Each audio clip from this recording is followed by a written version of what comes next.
방송에서 제공하는 부동산 정보는 투자 판단에 대한 조언입니다. 방송에서 제공하는 부동산 물건의 가치, 가격 상승 및 가격 하락에 대해서는 방송사에서 보장하지 않습니다.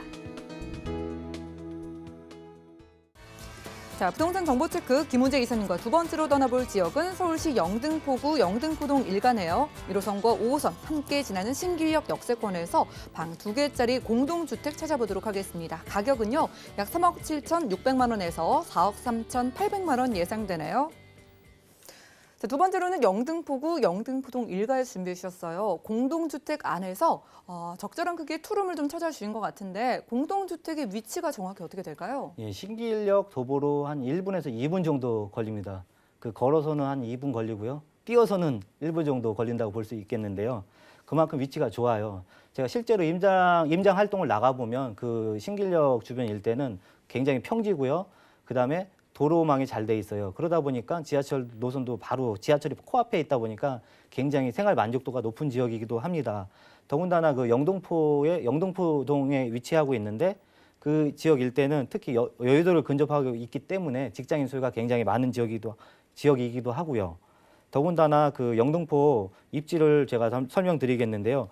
영등포구는 그 영등포구 여의도동이 바로 인접해 있기 때문에 바로 그 소형주택이 굉장히 부족하고 있습니다. 통계청 자료를 살펴보시면 그 용산구, 마포구, 구로구, 강남구와 비교를 해봤을 때 1, 2인 가구가 그 거주하고 살 수 있는 소형주택 공급이 굉장히 부족한 편이에요. 특히 소형주택은 연립주택이나 또는 다세대 주택을 이야기하는데 다른 자치구가 뭐 11%, 뭐 10% 정도 하게 되면 그 영등포 같은 경우 연립 같은 기준에는 한 3%, 절반 이상이 안 되고 있다는 이야기입니다. 그래서 영등포구 내 소형주택의 공급은 아직까지도 부족하다는 점 말씀드리고 싶고요. 그 다음에 이제 소형주택의 공급은 부족한데 반대로 소형주택에서 살고자 하는 그 수요는 계속 늘어나고 있습니다. 그 행정안전부 세대별 인구 현황 자료를 보시면 영등포구 내 세대별 유입 인구는 꾸준히 완만하게 증가하는 그 상승을 그리고 있는데요. 그 중에서도 가장 중요한 1인 가구와 2인 가구의 증가폭이 이 85%를 차지하고 있다는 점입니다. 특히 1인 가구가 2인 가구보다 많다는 점, 이 점은 굉장히 주목하실 필요가 있는데요. 기존에 가구 수가 많다고, 집이 많다고 그 집이 만족해서 그 사는 집이 아니라 오히려 1인 가구와 2인 가구가 부족한 점은 그 주의 깊게 살펴볼 필요가 있습니다. 수요는 많고 공급은 지금 줄어들고 있다는 점 여러분이 꼭 아셔야 되는 부분이고요. 그 다음으로는 그 여의도는 그 교통이 굉장히 편리한 지역입니다. 지하철 2호선과 그 다음에 9호선, 그 다음에 5호선 이런 지하철 노선도가 잘 되어 있다 보니까 어디든지 쉽게 갈 수가 있어요. 더군다나 영등포역이나 당산역 같은 경우에는 버스 노선도도 굉장히 잘 발달되어 있습니다. 그래서 사람들이 굉장히 많이 모이는 지역이기도 하고요. 그 다음에 영등포 같은 경우에는 영등포동 1가에서 7가가 있어요. 그 1가에서 7가 같은 경우에는 여의도를 바로 인접하고 있는 지역인데 이 지역의 그 공급이 좀 늘어나긴 했어요. 하지만 아직도 아까 그 통계표에서 보시다시피 아직도 1인 가구와 2인 가구가 계속 지속적으로 증가하고 있다는 점 주목하실 필요가 있습니다. 그 다음에 교통이 너무나 잘 되어 있기 때문에 서울 시내 주요 업무 지구와의 연결성, 특히 접근성이 굉장히 편리하다는 거죠. 그냥 쉽게 지하철 타고 그 회사를 출근할 때는 그 출근 시간이 지하철로 10분에서 15분 정도면 웬만한 지역에 도달할 수 있습니다. 더군다나 그 밑에 지벨리나 또는 마곡 산업밸리, 그 다음에 공동업무단지 지구와 그 다음에 바로 옆에 있는 여의도, 그 다음에 지하철 5호선을 타고 가면 뭐 종로나 강화문 등이 있겠죠. 이 노선이 15분에서 20분이면 거의 다 도달할 수 있어요. 그러다 보니까 아직도 많은 그 수요가 계속 집중되고 있고요. 그다음에 지하철 9호선 효과로 통해서 강남가의 접근성이 더욱 좋아졌다고 할 수 있습니다. 네, 우선적으로는 입지적인 핵심적인 부분들을 짚어주셨습니다. 1호선과 또 오피스라인, 직장인들이 많이 이용하는 노선이 5호선은 기본이고요. 게다가 2호선, 9호선 정말 지하철이 잘 갖춰져 있는 만큼 어디든 한 15분이면 이동할 수 있는 지역이라고 생각하시면 되겠고요. 1, 2인 가구가 특히 많은 지역이 영등포구인데 이렇게 수요와 공급 측면에 있어서도 저희가 주목할 이유는 충분한 것 같아요. 여기에다가 개발 호재까지 있으면 더욱더 투자 가치가 있을 것으로 보이는데 영등포구, 영등포동 일가 쪽 어떤 호재 있을까요? 예, 영등포 호재는 크게 뭐 주택, 그 구도심이 신도심으로 변한다는 게 호재고요. 두 번째는 이제 교통망이 좋아진다는 겁니다. 첫 번째 그 구도심이 신도심으로 변모하는 과정에서 첫 번째가 바로 영등포 뉴타운과 신길 뉴타운을 예를 들 수 있겠는데요. 최초 그 뉴타운이 개발했을 당시에는 미달이 난 적도 있었고요. 그다음에 가격이 좀 낮아서 굉장히 근심 고민이 많았던 지역입니다. 하지만 지금 시점에서 과거 분양가를 살펴보면 약 분양가의 2배 정도가 상승했던 걸 볼 수 있는데요. 영등포의 아크로타워 스퀘어 같은 경우에는 무려 24평 같은 경우에는 뭐 5억에서 이제 10억대로 이렇게 상승을 했고요. 그다음에 이 지역은 이제 영등포 구청역, 시장역 이 주변에 있는 그 주거단지를 얘기하는 겁니다. 그다음에 그 밑으로는 신풍역 7단지가 있는데요. 신풍역 7호선의 그 레미안 STM 아파트가 또 한 번 그 지역 시세를 이끌고 있어요. 그러다 보니까 영등포 신길 재정비 촉진지구로 인해서 계속적인 지가 상승이 이루어지고 있는 거죠. 이것으로 인해서 소형주택 또한 가격 상승이 동반 상승하는 효과를 누릴 수 있다는 점이고요. 그다음에 이제 제가 두 번째로 말씀드린 그 고속도로, 특히 도시고속도로 그 개편안입니다. 그 우리가 이제 영등포 옆을 지나가게 되면 그 서부 간선도로가 있고요. 경인고속도로를 통과하는 제물포길 2가지가 있는데요. 이 도로가 고속도로 기능에 맞지 않게 너무 속도가 느리다 보니까 굉장히 좀 애로점이 많고 이 지역이 좀 정체되면서 좀 낙후되는 느낌이 없지 않아 많은데 이 부분을 바로 도로는 지하화하고 그 위로는 공원화 시킴으로써 이 지역 일대를 그 사람들이 모여들고 소통할 수 있게 아주 좋게 부동산 가치를 상승할 수 있게 만들고 있다는 점을 여러분이 주목하실 필요가 있습니다.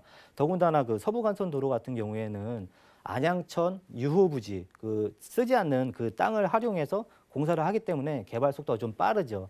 그래서 2022년까지 그 개통을 지금 준공 목표로 지금 하고 있습니다. 그래서 좀 더 빠른 효과를 볼 수 있는 지역이고요. 그다음 같은 경우에는 그 신안산선 지하철 신안산선 착공을 예를 들 수 있겠는데요. 이 신안산선은 기존에 안산에서 여의도까지 이동하는 수요가 있었을 때 기존 지하철을 활용하시게 되면 1시간 한 20분 정도가 걸렸습니다.